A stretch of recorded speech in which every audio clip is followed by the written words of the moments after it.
ഇന്ന് നമ്മൾ ഒരു പാവം പെൺകുട്ടിയുടെ കഥയാണ് കേട്ടോ കാണാൻ പോകുന്നത്. അവളുടെ അമ്മ കാരണം അവൾ ലൈഫിൽ അനുഭവിച്ച കുറെ പ്രശ്നങ്ങളും അതിൽ നിന്ന് അവളെ രക്ഷപ്പെടുത്താനായി എത്തിയ ആ ഒരു ചെറുപ്പക്കാരനും അങ്ങനെ രസകരമായ ഒരു കുഞ്ഞു കഥ. വേഗം തന്നെ വീഡിയോയിലേക്ക് എടുക്കാം. അതിനു മുന്നേ ഇതുപോലത്തെ വീഡിയോസ് കാണാൻ കൂട്ടുകാർക്ക് ഇഷ്ടമാണെങ്കിൽ മറക്കാതെ നമ്മുടെ ചാനൽ ഒന്ന് സബ്സ്ക്രൈബ് ചെയ്ത് സപ്പോർട്ട് ചെയ്യണേ.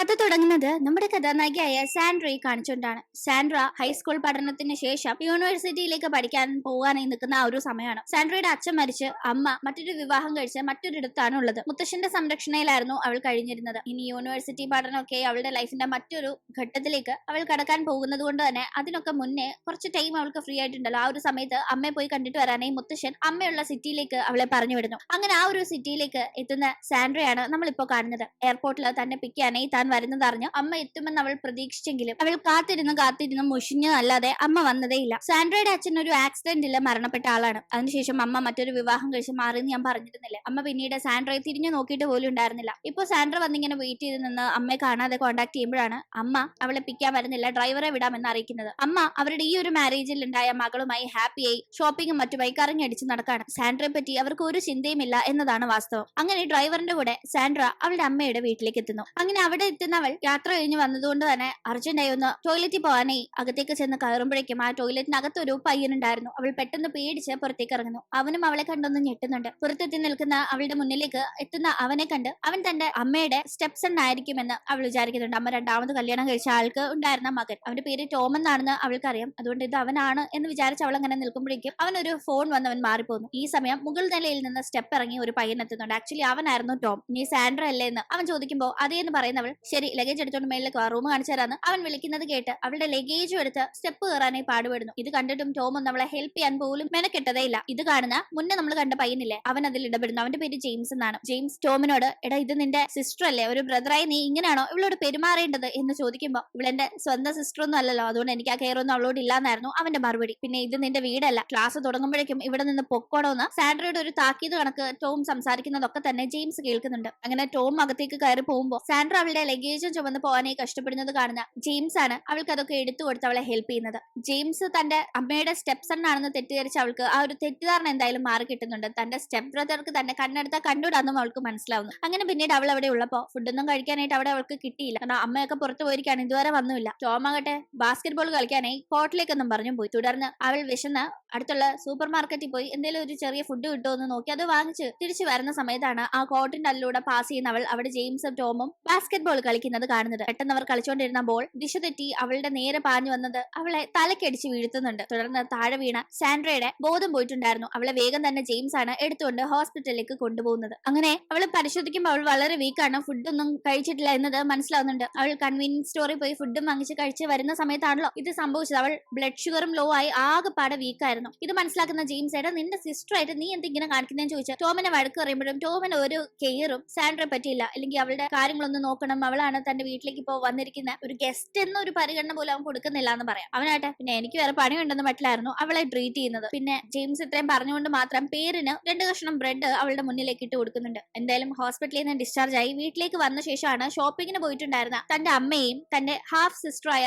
റോസിനെയും സാൻഡ്ര കാണുന്നത്. അമ്മയ്ക്ക് മകളെ കണ്ടതിന്റെ വലിയ സന്തോഷമൊന്നും ഉണ്ടായിരുന്നില്ല. ഓ ശല്യം വന്നോ എന്ന മട്ടിലായിരുന്നു അമ്മയുടെ നിൽപ്പ്. കൂടാതെ റോസ് ആകട്ടെ സാൻഡ്രയുടെ ഹാഫ് സിസ്റ്റർ ആണുള്ളത്. രണ്ടുപേർക്കും ഒരു അമ്മയാണുള്ളത്. പക്ഷെ അതിന്റെ ഒരു സ്നേഹവും പരിഗണനയും റോസ് സാൻഡ്രയോട് കാണിക്കുന്നില്ല. അവളെ പട്ടിക്കാട്ടിന്ന് വന്നിരിക്കുന്ന ഒരു പെണ്ണെന്നൊക്കെയാണ് സിറ്റിയിൽ ജനിച്ചു വളർന്ന വലിയ പൊങ്ങച്ചക്കാരിയും അതിസാമർത്ഥ്യക്കാരിയും ചാടക്കാരിയും ഒക്കെയായ റോസ് സാൻഡ്രയെ കാണുമ്പോൾ സംബോധന ചെയ്യുന്നത്. അങ്ങനെ എന്തെങ്കിലും അടുത്ത ദിവസം തന്റെ 2 പെൺമക്കളെയും കൂട്ടി ആ അമ്മ ഷോപ്പിങ്ങിന് പോകുന്നുണ്ട്. അവർക്കൊരു അർജന്റ് ഫോൺ കോൾ വന്നതിനെ തുടർന്ന് അവർ മാറിപ്പോകുന്ന സമയം ഷോപ്പിൽ നിൽക്കുകയായിരുന്നു റോസും സാൻഡ്രയും. ആ സമയം ഒരാൾ റോസിനോട് അപമര്യാദയായി പെരുമാറാൻ നോക്കുമ്പോൾ സാൻഡ്ര അതിൽ ഇടപെടുന്നു. തുടർന്ന് അയാൾ സാൻഡ്രയെ ഉപദ്രവിക്കാനായി ഒരുങ്ങുന്ന സമയത്താണ് അങ്ങോട്ടേക്ക് ജെയിംസ് എത്തുന്നത്. ജെയിംസ് അയാളെ തടയുന്നു. ജെയിംസിനെ ആ നാട്ടിലെ ഏറ്റവും വലിയ ഇൻഫ്ലുവൻഷ്യൽ ഫാമിലിയിലെ ഒരേ ഒരു അനന്തരാവകാശിയായ പയ്യൻ എന്ന ലേബലിൽ മിക്കവർക്കും അറിയാവുന്നതാണ്. അതുകൊണ്ട് തന്നെ അയാൾ വലിയ പ്രശ്നം അവിടെ ഉണ്ടാക്കാതെ അവിടെ നിന്ന് പോകുന്നു. തിരിച്ചെത്തുന്ന അമ്മയാകട്ടെ റോസിന്റെ കയ്യിൽ ചെറിയ പരിക്ക് കണ്ട് സാൻഡ്ര റോസിനെ ഉപദ്രവിച്ചായിരിക്കുന്നു കരുതി അവളോട് ഷൗട്ട് ചെയ്യുമ്പോഴേക്കും ജെയിംസ് ആകട്ടെ നടന്ന കാര്യങ്ങൾ പറയുന്നുണ്ട്. ഇതുപോലെ റോസിനെ ഉപദ്രവിക്കാൻ നോക്കിയ ആളിൽ നിന്ന് സാൻഡ്രയാണ് റോസിനെ ഹെൽപ്പ് ചെയ്തതെന്ന കാര്യം ജെയിംസ് പറയുമ്പോൾ അവൾക്ക് എന്നാലും അമ്മ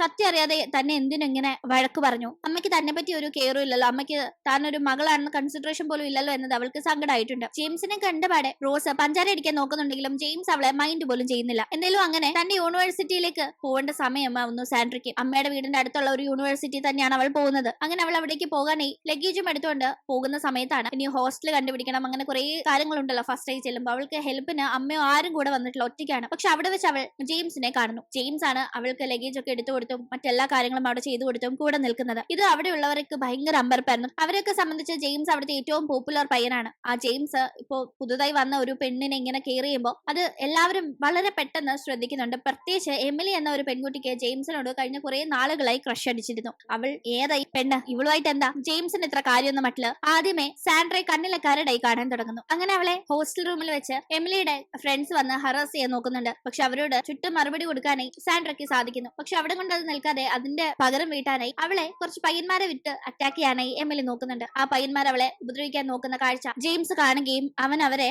അവിടെ തക്കതായ ശിക്ഷ കൊടുത്ത് അവളെ ഹെൽപ്പ് ചെയ്യുകയും ചെയ്യുന്നു. അയ്യോ ചേട്ടന്റെ ഗേൾ ഫ്രണ്ട് ആണ്, പുള്ളിക്കാരി അറിഞ്ഞില്ല, സോറി, അവർ അബദ്ധം പറ്റിപ്പോയതാണെന്നൊക്കെ പറഞ്ഞ് അവർ ജെയിംസിന്റെ കാലി വീഴുമ്പോ അത് കേട്ട് സാൻഡ്ര ഒന്ന് ഷോക്ക് ആവുന്നുണ്ട്. ഞാൻ ജെയിംസിന്റെ ഗേൾ ഫ്രണ്ട് അല്ല എന്ന് അവൾ പറഞ്ഞ് അവൻ അത് സപ്പോർട്ട് ചെയ്ത് സംസാരിക്കുന്ന രീതിയിൽ അവൾ നോക്കുന്നുണ്ട്, എക്സ്പ്ലനേഷൻ അവർക്ക് കൊടുക്കാനേ. കാരണം ഇപ്പൊ പലപ്പോഴായി പലരും ജെയിംസും അവളും റിലേഷൻഷിപ്പിലാണെന്ന രീതിക്കാണ് ജെയിംസ് അവളെ കെയർ ചെയ്യുമ്പോഴും പ്രൊട്ടക്ട് ചെയ്യുമ്പോഴും ഒക്കെ സംസാരിക്കുന്നത്. അതുകൊണ്ട് തന്നെ അവൾ അവനെ നോക്കുമ്പോൾ അവൻ പക്ഷെ അത് തിരുത്താനായി നിൽക്കുന്നില്ല. അങ്ങനെ അവൾ അമ്മയുടെ അടുത്തേക്ക് വീണ്ടും പോകാനായി ബസ് സ്റ്റോപ്പിലേക്ക് ചെല്ലുമ്പോഴേക്കും അവനാകട്ടെ അവളെ അവന്റെ തന്നെ ലക്ഷറി ബൈക്കിൽ കൂട്ടിക്കൊണ്ടുപോകുന്നു വീട്ടിലേക്ക്. അങ്ങനെ ജെയിംസിന്റെ കൂടെ സാൻഡ്ര വന്നിറങ്ങുമ്പോൾ അത് ഇഷ്ടപ്പെടാത്ത റോസ് ജെയിംസിന്റെ നിഴല് പോലും നോക്കാനുള്ള യോഗ്യത നിനക്കില്ല, അത് മനസ്സിലാക്കി നിന്നാൽ നിനക്ക് കൊള്ളാന്നൊക്കെ പറഞ്ഞ് സാൻഡ്രയെ തരം താഴ്ത്തി സംസാരിക്കും. കൂടാതെ ഈ ഒരു സംസാരം കേൾക്കുന്ന അമ്മയും സാൻഡ്രയെ ഒരു മോശക്കാരിയാക്കി ചിത്രീകരിക്കുന്ന രീതിയിൽ സംസാരിക്കുന്നുണ്ടായിരുന്നു. അതൊക്കെ തന്നെ സാൻഡ്രയെ ഭയങ്കര സങ്കടത്തിലാക്കുന്നുണ്ട്. പ്രത്യേകിച്ച് അവളുടെ അമ്മ, സ്വന്തം അമ്മ അവളോട് യാതൊരുവിധ അറ്റാച്ച്മെന്റും കാണിക്കാതെ ഇങ്ങനെ സംസാരിക്കുന്നത് അവളെ സംബന്ധിച്ച് ഭയങ്കര സങ്കടമുള്ള ഒരു കാര്യമാണ്. എന്തായാലും അവളിന്ന് മനസ്സിലാക്കാൻ പോലും അമ്മ മെനക്കിടുന്നില്ലല്ലോ എന്ന സങ്കടം അവൾക്കുണ്ട്. അവളാകട്ടെ ഇവർക്കൊന്നും ശല്യാവാതെ ഹോസ്റ്റലിൽ തന്നെ നിൽക്കാനായിട്ടുള്ള കാര്യങ്ങൾ നോക്കുമ്പോഴേക്കും നീ ഹോസ്റ്റലിൽ നിൽക്കണ്ട,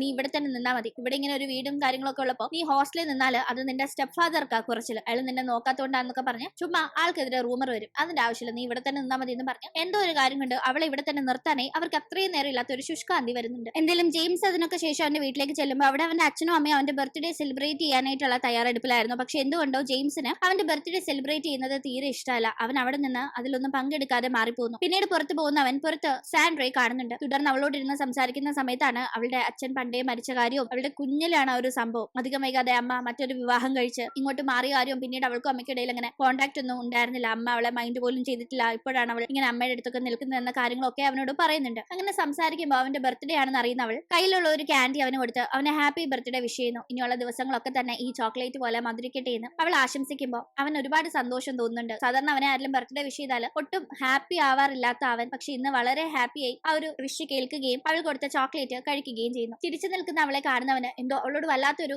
അട്രാക്ഷൻ ഫീൽ ആവുന്നുണ്ട്. അടുത്ത ദിവസം കോളേജ് കാഫറ്റീരിയയിൽ വെച്ച് സാൻഡ്രയെ കാണുമ്പോൾ എമിലി ജെയിംസിന്റെ കാര്യത്തിൽ സാൻഡ്രയോടുള്ള ഇഷ്ടക്കേട് കൊണ്ട് തന്നെ അവളോട് പ്രശ്നം ഉണ്ടാക്കാനായി നോക്കുന്നുണ്ട്. താൻ കഴിക്കാനായി എടുത്ത ഫുഡ് തട്ടിയിട്ട എമിലിയോട് സോറി പറയാനായി സാൻഡ്ര ആവശ്യപ്പെടുമ്പോൾ എമിലി അവളുടെ കൂട്ടുകാരെ വിട്ട് സാൻഡ്രയെ ഉപദ്രവിക്കാനായി നോക്കുന്നു. അപ്പോഴും ജെയിംസ് മാത്രമാണ് അവളെ ഹെൽപ്പ് ചെയ്യാനായി എത്തുന്നത്. അവൾക്ക് എന്ത് പ്രശ്നം ഉണ്ടെങ്കിലും തന്നോട് അത് പറയണം, താൻ കൂടെ കാണുമെന്ന് ജെയിംസ് അവൾക്ക് ഉറപ്പ് നൽകുന്നു. അങ്ങനെ അവൾ അവിടെ ഇരിക്കുമ്പോൾ ഞാൻ ഈ കോർട്ടില് ബാസ്കറ്റ് ബോൾ കളിക്കാൻ പോവാം, ഞാൻ ഗെയിം കളിച്ചിട്ട് വരുമ്പോൾ എനിക്കൊരു കുപ്പി വെള്ളം എടുത്ത് വെക്കുമോ എന്ന് അവൻ ചോദിക്കുമ്പോൾ അവൾ അങ്ങനെ അത് ചെയ്യാമെന്ന് സമ്മതിക്കുന്നു. അങ്ങനെ ബാസ്കറ്റ് ബോൾ കളിച്ചു വരുന്ന അവന് വെള്ളം കൊടുക്കാനായി അവന്റെ കുറെ ഫാൻ ഗേൾസ് അവിടെ കൂടി നിൽക്കുന്നുണ്ട്. ആ കൂട്ടത്തിൽ എമിലി ഉണ്ടായിരുന്നു. എമിലിയുടെ മുന്നിൽ വെച്ച് തന്നെ അവൾ കൊടുക്കുന്ന വെള്ളം വാങ്ങാതെ അവിടെയുള്ള സാൻഡ്രയുടെ കയ്യിൽ നിന്ന് വെള്ളം വാങ്ങിച്ചു കുടിച്ച് എമിലി ഒന്ന് ഇറിറ്റേറ്റ് ചെയ്യാനായി ജെയിംസിന് സാധിക്കുന്നു. അതിന്റെ കലിപ്പിന് എമിലി പിന്നീട് സാൻഡ്രയെ ജെയിംസിന്റെ മുന്നിൽ ഒരു മോശക്കാരിയാക്കാനായി സ്റ്റെപ്പിന്റെ അവിടെ സാൻഡ്രയെ കാണുന്ന ടീം സാൻഡ്ര തന്നെ തള്ളിയിട്ടു എന്ന രീതിയിൽ ഒരു സാഹചര്യം ഉണ്ടാക്കാനായി നോക്കുന്നുണ്ട്. പക്ഷെ അത് മനസ്സിലാക്കുന്ന സാൻഡ്ര എമിലി താൻ തള്ളിയിട്ട കണക്ക് വീഴാനായി പോകുമ്പോഴേക്കും അവളെ പിടിച്ച് സേഫ് ആക്കുന്നുണ്ടെങ്കിലും സാൻഡ്ര മറിഞ്ഞു വീഴുന്നു. തുടർന്ന് പരിക്കേൽക്കുന്ന സാൻഡ്രയെ ജെയിംസ് ആണ് യൂണിവേഴ്സിറ്റി സിക്ക് റൂമിലേക്ക് കൊണ്ടുപോകുന്നത്. അവിടെ ഡോക്ടർ പരിശോധിച്ച് അവളുടെ ആംഗിൾ ഒന്ന് ട്വിസ്റ്റ് ആയിട്ടുണ്ടെന്ന കാര്യങ്ങളൊക്കെ പറഞ്ഞ് മരുന്നൊക്കെ കൊടുക്കുന്നു.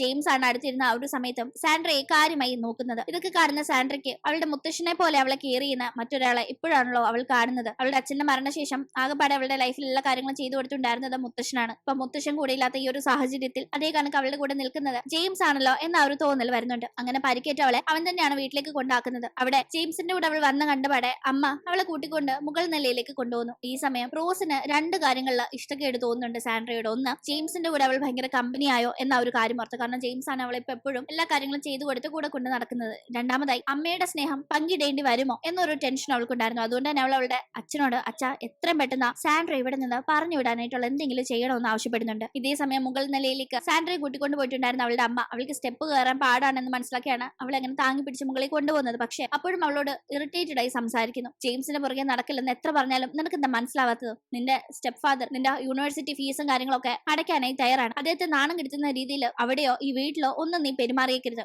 പറഞ്ഞേക്കാന്നൊക്കെ പറഞ്ഞ് അമ്മ സംസാരിക്കുമ്പോൾ അവൾക്ക് സങ്കടാവുന്നുണ്ട്. താൻ ഇത്ര വയ്യാതെ വന്നിട്ട് ഒരു സ്നേഹത്തിന്റെ രീതിയിലും അമ്മ തന്നെ പരിഗണിക്കുന്നില്ലല്ലോ എന്നോർത്ത്. ആകെപ്പാടെ കലിപ്പാവുന്ന റോസാകട്ടെ സാൻഡ്രയെ തന്റെ അച്ഛന്റെയും അമ്മയുടെയും മുന്നിൽ മാനം കെടുത്തി ഇവിടെ നിന്ന് പറഞ്ഞു വിടാനായി അവൾ തന്റെ ഒരു ജ്വല്ലറി മോഷ്ടിച്ചു എന്ന രീതിയിൽ കാര്യങ്ങൾ വരുത്തി തീർക്കാനായി നോക്കുന്നുണ്ട്. പക്ഷെ താൻ അങ്ങനെ ചെയ്തിട്ടില്ല എന്ന് പറഞ്ഞ് അവിടെ തന്റെ സത്യസന്ധത പ്രൂവ് ചെയ്യാനായി തെളിവുകളൊന്നും തന്നെ സാൻഡ്രയ്ക്ക് ഉണ്ടായിരുന്നില്ല. അവൾ ആകെ പ്രശ്നത്തിലാവുന്നു. അവളുടെ സ്വന്തം അമ്മ പോലും അവളെ വിശ്വാസമില്ലാത്ത രീതിയിൽ സംസാരിക്കുമ്പോൾ അവൾ ആകെ തകർന്നു പോകുന്നുണ്ട്. ഈ സമയത്ത് അവളുടെ സ്റ്റെപ്പ് ഫാദറാണ് നമുക്ക് CCTV ഫുട്ടേജ് പരിശോധിക്കാം, അതിനുശേഷം മതി എന്ന് പറഞ്ഞു അത് പരിശോധിക്കുമ്പോഴാണ് അദ്ദേഹത്തിന്റെ മകളായ റോസ് ആണ് തെറ്റുകാരി എന്നത് അദ്ദേഹം മനസ്സിലാക്കുന്നത്. അപ്പോഴും മകളെ സേവ് ചെയ്യാതെ സാൻഡ്രയോട് മാപ്പ് പറയാനായി റോസിനോട് ആ അച്ഛൻ ആവശ്യപ്പെടുന്നു. തുടർന്ന് റോസ് മനസ്സില്ല മനസ്സോടെ അവിടെ സാൻഡ്രയോട് മാപ്പ് പറയുന്നു. എന്നാലും ആകെ മനസ്സ് തകർന്നു പോയിട്ടുണ്ടായിരുന്നു സാൻഡ്ര. സാധാരണ അമ്മമാരെപ്പോഴും മക്കളെ ചേർത്ത് പിടിക്കുന്ന കാഴ്ചയാണല്ലോ നമ്മൾ കണ്ടിട്ടുള്ളത്. എന്തുകൊണ്ട് തന്റെ അമ്മ മാത്രം ഇങ്ങനെ തന്നോട് കാണിക്കുന്നു എന്നത് അവളെ സംബന്ധിച്ച് ഭയങ്കര സങ്കടമുള്ള ഒരു കാര്യമായിരുന്നു. അവൾ ആകെ വിഷമിച്ചിരിക്കുമ്പോഴേക്കും ചുമ്മാ അവളെ ഫോൺ ചെയ്യുന്ന ജെയിംസിന് അവളുടെ സംസാരം കേൾക്കുമ്പോഴേ എന്തോ പ്രശ്നം ഉണ്ടെന്ന് മനസ്സിലാവുന്നു. തുടർന്ന് അവൻ അവളെ കാണാനായി എത്തുന്നുണ്ട്. അവളെ സമാധാനിപ്പിച്ച്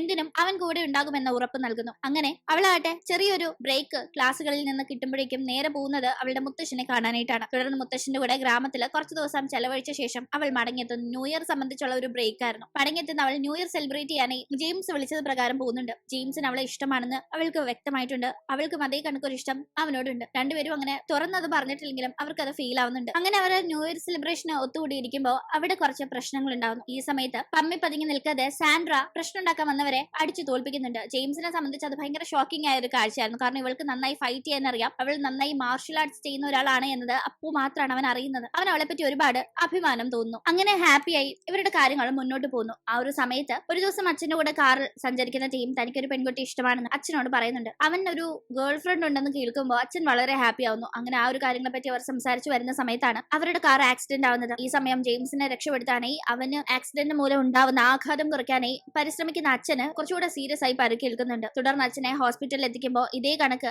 ഒരു ആക്സിഡന്റിലാണ് അവന് അമ്മയെ നഷ്ടപ്പെട്ടത്. അതും അവന്റെ ബർത്ത്ഡേ ദിവസം. അതുകൊണ്ടാണ് അവൻ ബർത്ത്ഡേ സെലിബ്രേറ്റ് ചെയ്യാനായി ഒട്ടും താല്പര്യപ്പെടാത്തത്. അതിനുശേഷം അച്ഛൻ വേറെ വിവാഹമൊക്കെ ചെയ്തെങ്കിലും അവനും അച്ഛനും നല്ല രീതിക്ക് തന്നെ ജീവിക്കായിരുന്നു. ഇപ്പോൾ തന്റെ അച്ഛനെ നഷ്ടപ്പെടുമ്പോൾ അവൻ ആകെ പാനിക് ആവുന്നു. അവൻ അമ്മയുടെ ആ ഒരു ആക്സിഡന്റിന് ശേഷം പാനിക് അറ്റാക്കുകൾ വരാറുണ്ട്. പോസ്റ്റ് ട്രോമാറ്റിക് ഡിസോർഡറും അവനുള്ളതാണ്. അവൻ ആ ഒരു കാര്യങ്ങൾ ഉള്ളതൊന്നും തന്നെ പക്ഷെ ആരോടും അറിയിക്കാതെയാണ് അവൻ മുന്നോട്ട് പോയിരുന്നത്. എന്തായാലും ഇപ്പോഴും അവൻ ഭയങ്കര അപ്സെറ്റ് ആവുന്നുണ്ട്. അച്ഛന്റെ ട്രീറ്റ്മെന്റിന് എന്തെങ്കിലും പ്രശ്നം ഉണ്ടാവുമോ, അച്ഛൻ സേഫ് ആയി മടങ്ങി എത്തുമോ എന്നൊക്കെ ആലോചിച്ച്. ആ സമയത്തെല്ലാം സാൻഡ്രയാണ് അവനെ കൂടെ നിന്ന് കംഫോർട്ട് ചെയ്യുന്നത്. തുടർന്ന് അച്ഛൻ ഒരു മേജർ സർജറിക്കൊക്കെ ശേഷം റിക്കവർ ആവുന്ന സമയത്താണ് അവന് സമാധാനം ആവുന്നത്. ഹോസ്പിറ്റലിൽ വെച്ച് ജെയിംസിന്റെ കൂടെ സാൻഡ്രയെ കാണുന്ന അച്ഛൻ ഒരുപാട് ഹാപ്പി ആവുന്നു. പക്ഷെ ജെയിംസ് ആകട്ടെ താൻ ഇതുപോലെ ഒരു മാനസിക ബുദ്ധിമുട്ടുകളൊക്കെ നേരിടുന്നുണ്ടല്ലോ, ആ ഒരു ആക്സിഡന്റിന്റെ ട്രോമയൊക്കെ മൂലം. അതുകൊണ്ട് താൻ സാൻഡ്രയ്ക്ക് പറ്റിയ ഒരാളാണോ, താൻ അവൾക്കൊരു ബുദ്ധിമുട്ടായി മാറുമോ എന്നൊക്കെ അവന് ഒരു ഡൗട്ട് ആയിട്ടുള്ളപ്പോൾ അച്ഛനാണ് ഈ ഒരു കുഴപ്പമില്ല എന്ന് പറഞ്ഞ് അവനെ സമാധാനിപ്പിക്കുന്നത്. സ്നേഹത്തിന് മാറ്റിയെടുക്കാൻ പറ്റാത്ത ഒരു മാനസിക ബുദ്ധിമുട്ടുകളും ഈ ലോകത്തില്ല എന്ന് അച്ഛൻ അവന് പറഞ്ഞു കൊടുക്കുന്നുണ്ട്. അങ്ങനെ അവൻ സാൻഡ്രയോടുള്ള ഇഷ്ടം ഓപ്പൺ ആയി പറയുന്നുണ്ട്. അത് കേൾക്കുന്ന അവൾ ഒരുപാട് ഹാപ്പി ആവുന്നു. 2 വർഷം കൂടി കഴിഞ്ഞാൽ അവൾക്ക് 20 വയസ്സാവും. അവളുടെ പഠനവും പൂർത്തിയാവും. അതിനുശേഷം അവർക്ക് ഡേറ്റ് ചെയ്യാം എന്ന രീതിക്ക് അവൾ പറയുമ്പോഴേക്കും അവനും ഏതാണ്ട് അതുവരെ അവളോടും കാത്തിരിക്കാനേ ആവശ്യപ്പെടുകയാണ്. കാരണം അവൻ അപ്പോഴേക്കും അച്ഛന്റെ കമ്പനിയൊക്കെ ഏറ്റെടുത്ത് നല്ല രീതിക്ക് ലൈഫ് മുന്നോട്ട് കൊണ്ടുപോവുകയായിരിക്കും. ആ സമയത്താണ് ഇവർക്ക് മാരേജിനെ പറ്റി ചിന്തിക്കാനാവും. അതുവരെ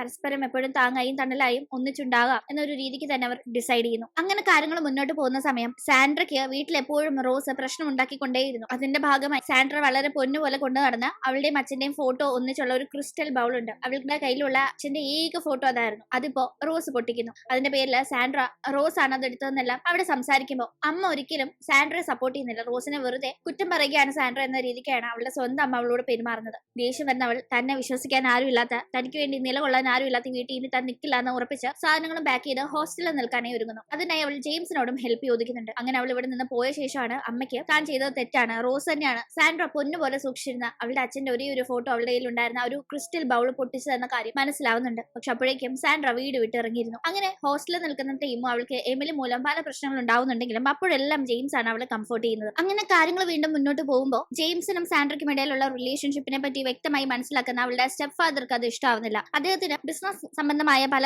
നേട്ടങ്ങളും മുന്നിൽ കണ്ട് റോസിനെയും ജെയിംസിനെയും തമ്മിൽ കല്യാണം കഴിപ്പിക്കണം എന്നതായിരുന്നു ആഗ്രഹം. അദ്ദേഹത്തിന് സാൻഡ്രയോട് ഇഷ്ടക്കേടില്ല. പക്ഷെ ഈ ഒരു കാര്യം വന്നപ്പോൾ അദ്ദേഹം ഒരിക്കലും സാൻഡ്ര ജെയിംസിനെ കല്യാണം കഴിക്കരുത്, ഇവർ ഇവരുടെ റിലേഷൻഷിപ്പ് എത്രയും പെട്ടെന്ന് ഉപേക്ഷിക്കണം എന്ന് തന്നെ ആവശ്യപ്പെടുന്നു. പക്ഷെ അദ്ദേഹം പറഞ്ഞിട്ടോ തന്റെ അമ്മ പറഞ്ഞിട്ടോ ഒന്നും തന്നെ ജെയിംസിന്റെ സ്നേഹബന്ധത്തിൽ നിന്ന് പിന്മാറാനായി സാൻഡ്ര തയ്യാറായിരുന്നില്ല. വീട്ടിൽ നിന്നുണ്ടാവുന്ന വലിയ പ്രഷറിനെ പറ്റി അവൾ പറയുമ്പോൾ ഒരു കുഴപ്പമില്ല, എന്റെ ഫാമിലി എന്തായാലും എന്റെ ചോയ്സിനെ സപ്പോർട്ട് ചെയ്യുന്നവരാണ്, ഒരിക്കലും നമ്മളെ തമ്മിൽ അകറ്റാനേ അവർ നോക്കില്ല എന്ന് അവൻ അവൾക്ക് ഉറപ്പ് നൽകുന്നു. അങ്ങനെ വീണ്ടും കാര്യങ്ങൾ കുഴപ്പമില്ലാതെ പോകുന്ന സമയം സാൻഡ്രയ്ക്ക് എപ്പോ ഒരു പ്രശ്നം വന്നാലും ജെയിംസ് അവൾക്ക് വേണ്ടി ഒരു പില്ലറായി തന്നെ കൂടെ കാണും. അങ്ങനെ എനിക്ക് ഒരു ദിവസം ഇവർ കാറിൽ പോകുമ്പോൾ ഒരു ആക്സിഡന്റ് നടക്കുന്നു. ഈ ആക്സിഡന്റ് സമയത്ത് ഒരിക്കൽ ഇതുപോലെ ഒരു ആക്സിഡന്റിൽ തനിക്ക് നഷ്ടമായ തന്റെ അമ്മ ഒരു ട്രോമയായി ജെയിംസിന്റെ മനസ്സിലേക്ക് എത്താറുണ്ട്. അവൻ വളരെ പാനിക്കായി പെരുമാറും. അപ്പോഴും അവൻ അങ്ങനെ ആവുന്നു, ബോധക്ഷയം സംഭവിക്കുന്നു. ഇതൊക്കെ കാണുന്ന സാൻഡ്രയ്ക്ക് ഇവൻ അങ്ങനെ ഒരു ട്രോമയുള്ള കാര്യം അറിയില്ല. അതുകൊണ്ട് തന്നെ അവൾ ആകെ പേടിക്കുന്നുണ്ട്. എന്തായാലും വേഗം അവളെ ഹോസ്പിറ്റലിലേക്ക് എത്തിക്കുന്നു. ഈ സമയം കുഴപ്പമൊന്നുമില്ല, അവൻ ഓക്കെ ആവും മോളെ എന്നൊക്കെ പറഞ്ഞ് സാൻഡ്രയെ അവിടേക്ക് കാര്യം അറിഞ്ഞെത്തുന്ന ജെയിംസിന്റെ അച്ഛൻ ആശ്വസിപ്പിക്കുന്നുണ്ട്. പക്ഷേ അങ്ങോട്ടേക്ക് ഈ സംഭവം അറിഞ്ഞെത്തുന്ന സാൻഡ്രയുടെ അമ്മ